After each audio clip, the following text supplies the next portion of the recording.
Good morning and welcome to Aldea. I'm very excited to be sharing this message with you today.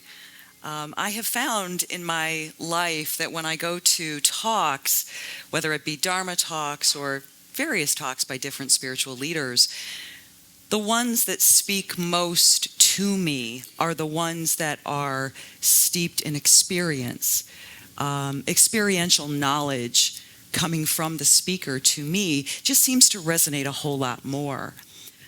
So in that light, when Jake asked me to speak last month or whatever it was, I thought, my gosh, what do I talk about? Let's see. And life being what life is, there is never a lack of things to talk about when it comes to spirituality and stress. So by show of hands, is there anyone here that is not stressed in any way, shape, or form? Because honestly, you might want to leave and go out there because I probably don't have anything to say to you today. So that's the natural human condition. So as I was thinking, what do I talk about? Some of my trainings in MBSR steeped around perception and stress. And I thought, well, you know what? It's Halloween time, so Goblins, Ghouls, Ghosts, that sounds kind of cool. And couldn't that all be wrapped up in stress, right? So in my own life, this is a time of reflection for me. For a lot of us, I'm actually from upstate New York. So right now things slow down, where here things speed up and we're all just outside out of our cave-like, very hot homes.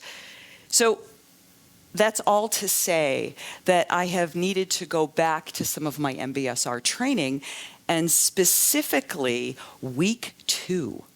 And week 2 in MBSR training teaches us a little bit about perception and stress. And I knew what I was going to talk about because I've had to practice a lot lately about how I perceive what's happening in my life, whether it be physical pain, emotional pain, political and world stress of just the uneasiness of what's happening in this world. Whatever it is, it's stress. So I've even had to do some of that myself. So today's talk is really kind of a lower key, less performative, having a cup of tea with Arlene with candles and flowers. And we're going to talk a little bit about perception and stress and some of the things that I'm practicing right now that may be of value to all of you. And I hope it is, and not just a whole bunch of word salad. And if it is, feel free you can leave. I'm not going to be offended. So what I'd like to do as we begin, and I know time is of the essence, one of my very favorite books is the Book of Awakening, and I'd like to begin with a story as we begin to dive and examine how our perception of life, stress, illness, etc., tends to set the stage for how we respond to many, many things. So because I am incredibly lazy at this point in my life when it comes to going to get reading glasses, I think it's steeped a little in denial, but we don't have to go there. I'm going to do this. It was a beautiful sun-filled day. I had driven 300 miles to see her. She was 94 and had been in one room for close to 8 months. I was her firstborn grandson, and she was so happy to see me. But after catching up, we sat in silence on the edge of the bed. And finally, she complained how gray a day it was. I realized that one of her windows hadn't been cleaned in almost a year. When I said this, she chuckled, as only some 94-year-old, and she uttered with this Russian accent, "Got a dirty eye, see a dirty world." Yeah. Do you see why I started with that? Okay, it's called a little teaser. So I have no answers today, what I'm going to talk to you about.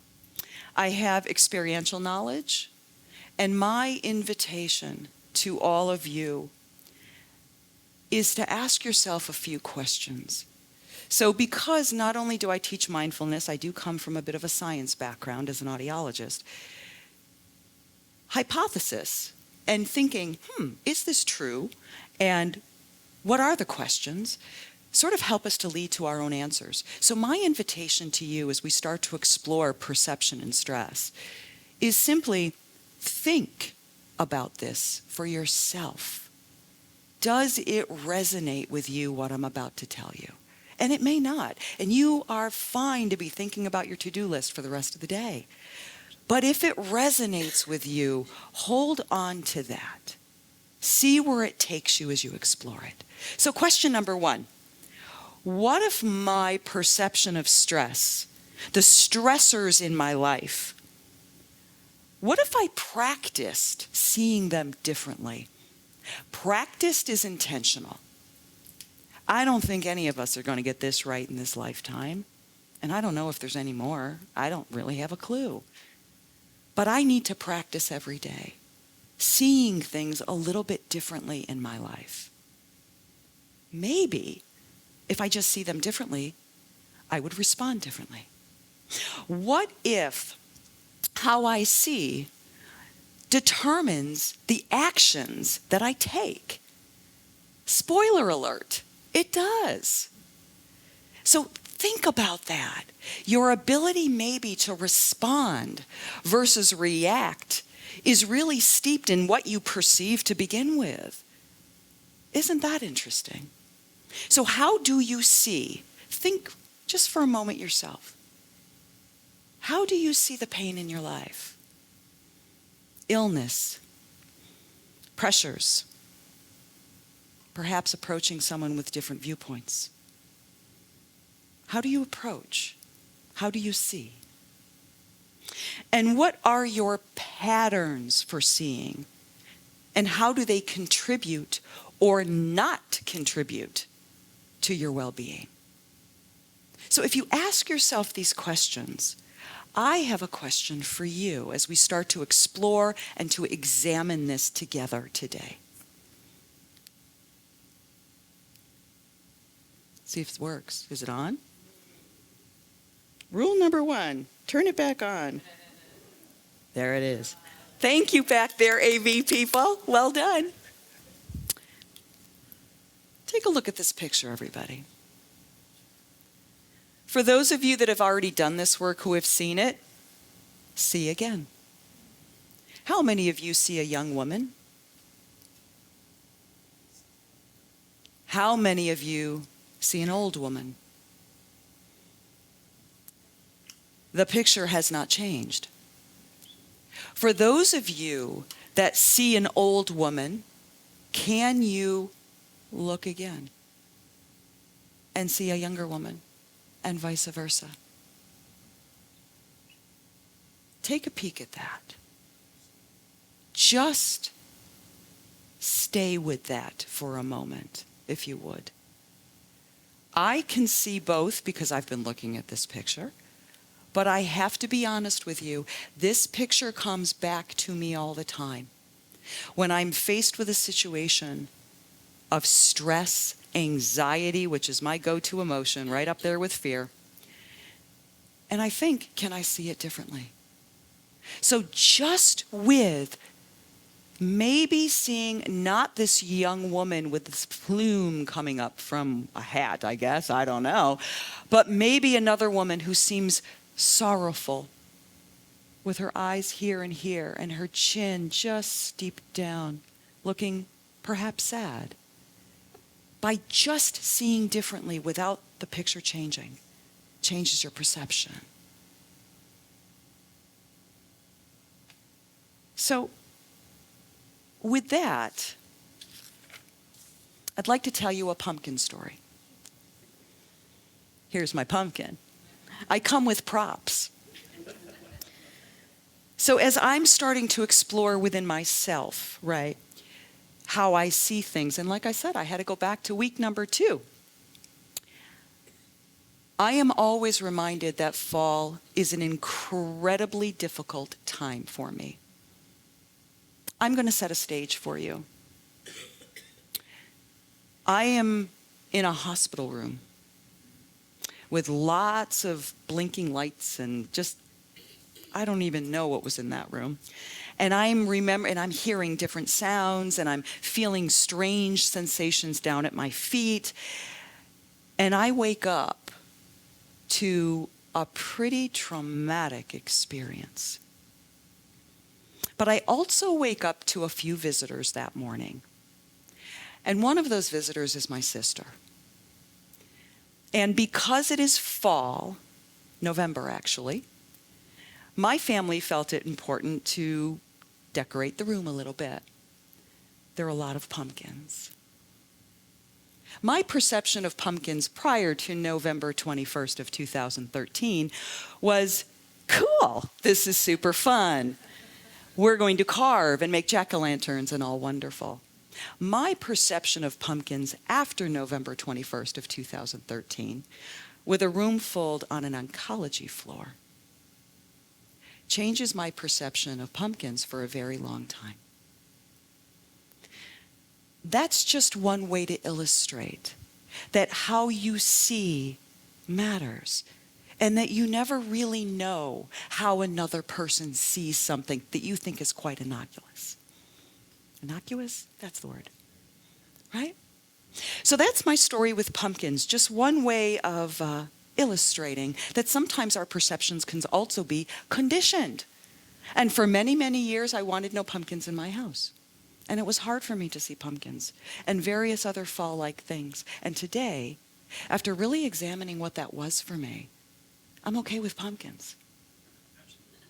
So the question then comes to me, even at this time of year, is how accurate are my perceptions? Because do pumpkins really matter today? Are they pumpkins from 2013? Well, gosh darn it, no. But my mind thought so. So maybe some of you out there have some very specific patterns of thought that you might want to examine once in a while for their accuracy in today and your life. So let's explore a little bit more, because all of this is sort of a mind game. So because we are approaching Halloween and it's trick-or-treat time, why not infuse goblins, ghouls, and ghosts with trick-or-treating? So I'd like to introduce to you some of the mind tricks that we introduce into the MBSR program. And these mind tricks are things that I think most people in the human race experience, because our minds are there to gauge experience in terms of what is happening. Our intellect judges, thinks in the future, thinks in the past, very rarely thinks in the now. So what mind tricks do all of you have? I certainly know what mine are, that tell you a situation is a really bad pumpkin when it's really not a bad pumpkin. Do any of you there do what's called catastrophizing? Well, you came to the right talk. This is the what-if scenario that our minds like to tell us, the worst-case scenarios, right? I know nothing about that. Right. How about the exaggerating mind? Do any of you go from 0 to 60 in like that? No. Is where the positive is more downplayed, but the negative is magnified to this giant, big problem. And one of the things in our language, one word in our language, helps us to do that really well. But. Man, I got a good hair day. But, fill in the blank, right? So, maybe your mind plays tricks on you in that way. Are you a mind reader? Anybody there think they know what someone else is thinking or feeling? Yeah, that's a little hard to do, huh? We all do that. All of us do that. I wonder. It's a mind game. How about being an external expert? For those of us who tend to have an issue with perfectionism, excuse me, when being wrong isn't an option, Some of us have to work on that so we don't get so defensive when it's okay to make a mistake, when it's okay, where you don't berate yourself. And by the way, put those demands and expectations on other people. There's a fun relationship booster. How about, do you should yourself? How many of you should yourself? Right? Yeah. So these are those unbreakable rules for self and others that we like to have. Little mind tricks that add additional stress to our situations. And again, I have no answers. This is just the human condition, right? So how does it resonate with you today? And maybe it doesn't. How about blaming? Do you perceive solutions? Do you perceive all things outside of you and deprive yourself your own power to affect change? I can definitely be called out on that. Ask my husband. Right? So think about that. Blaming.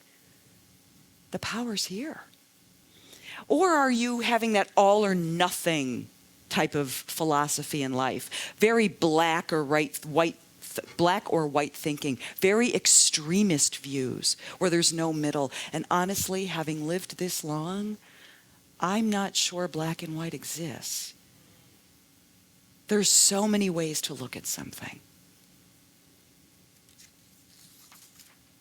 Do you personalize things? Perhaps taking responsibility for something that's not your fault. If you have a friend or a family member or someone that you see that might be in a bad mood, do you internalize that yourself? I wonder. Or how about emotional reasoning? Totally. I am born from immigrant Italian parents.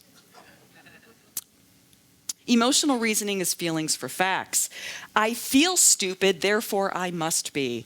I feel hopeless, so my situation must be hopeless. And these are all different ways of saying, if you mindlessly entertain these mind tricks, your stress will go up.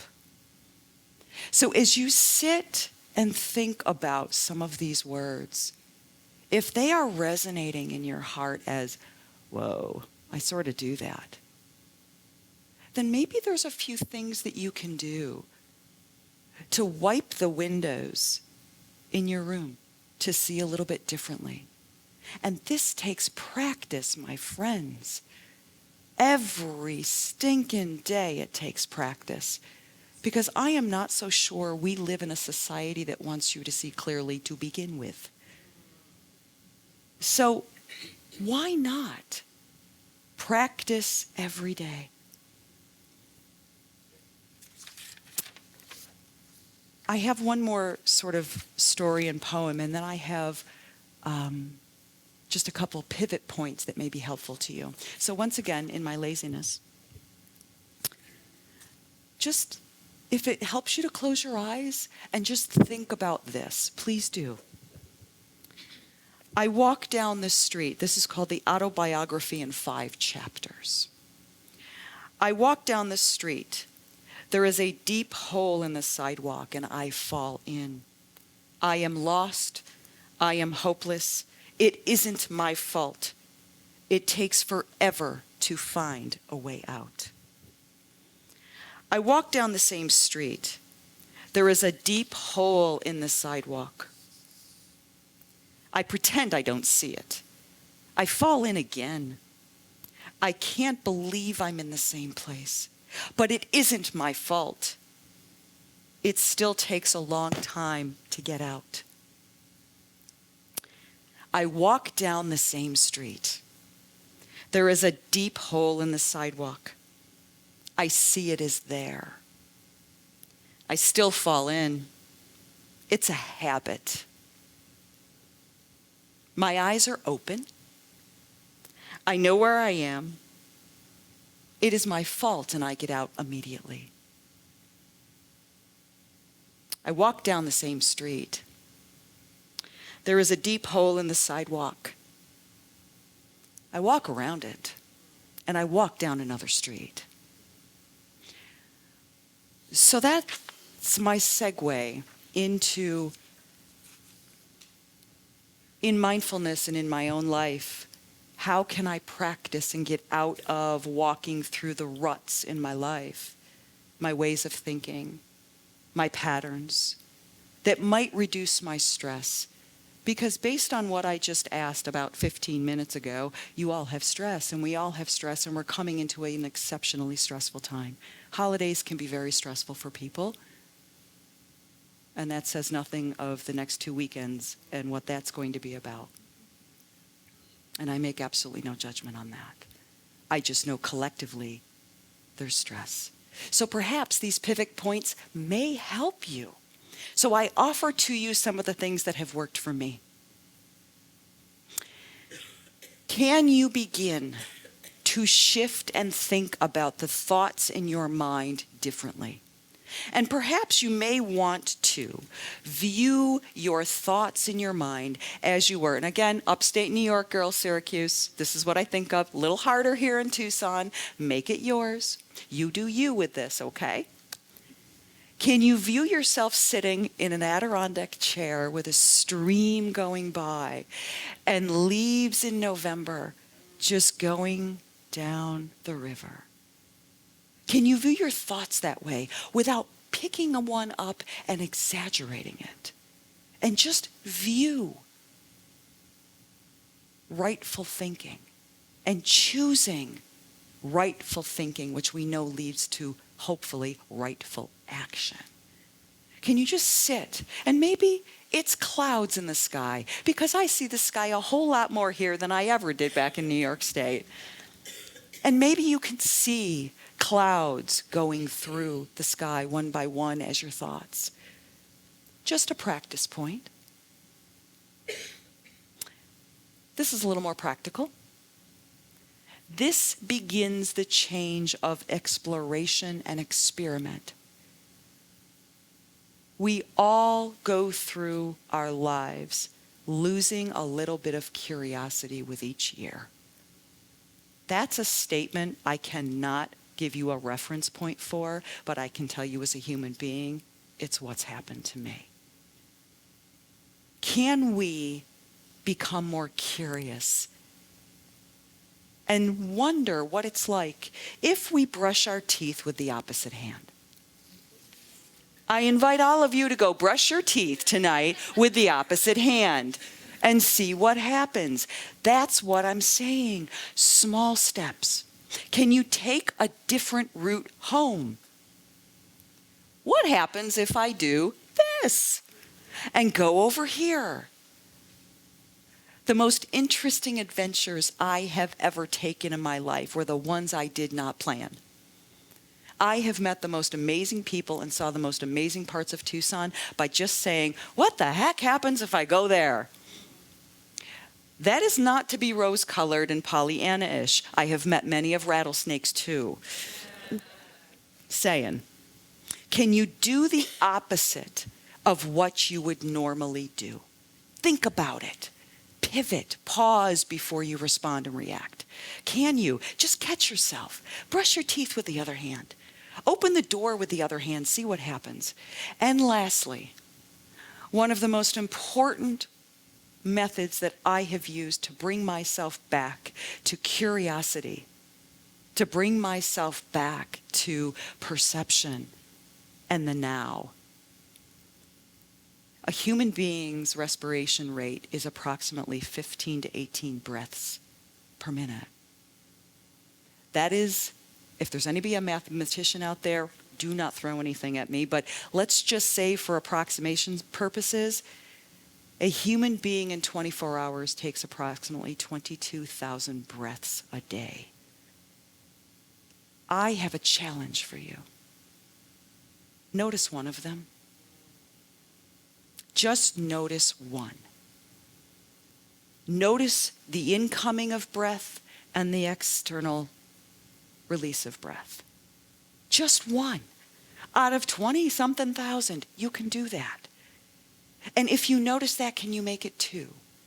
Just to bring you more into the present moment. To a pivot point that stops the cycling brain and mind from telling you things that may no longer be true.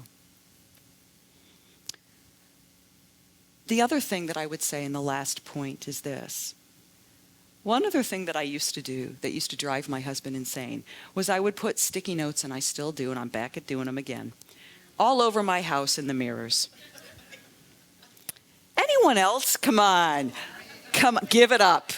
We're among friends. Sticky notes for various things that I really wanted to readjust my conditioned behaviors. So this one I love, and it is all over my house. Before fixing what you are looking at, check out how you are seeing it. I don't do it well all the time, but I do the best I can. I'd like to end with some homework. Ooh. You guys, yeah. I would like to introduce you to the 9 dots puzzle. For those of you who know how to solve this puzzle, shh. Don't tell the other person, no Googling. What I would like everyone to go home to think about is how you solve the problems in your life. So here's the invitation. Connect all of those dots without lifting the pencil or retracing. You cannot Google it. And I would like you to note your thoughts, your emotions and moods while you're attempting to do it. See if you can think outside of the box. The answer will be next week. So you got to come back.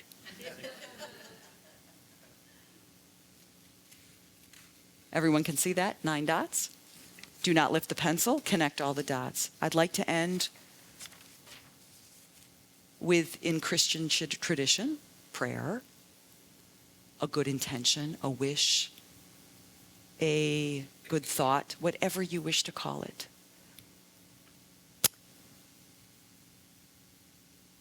May we enter these days with peace in our hearts, clarity in our minds, ease in our bodies, and love for our neighbor. Have a beautiful Sunday. Thank you.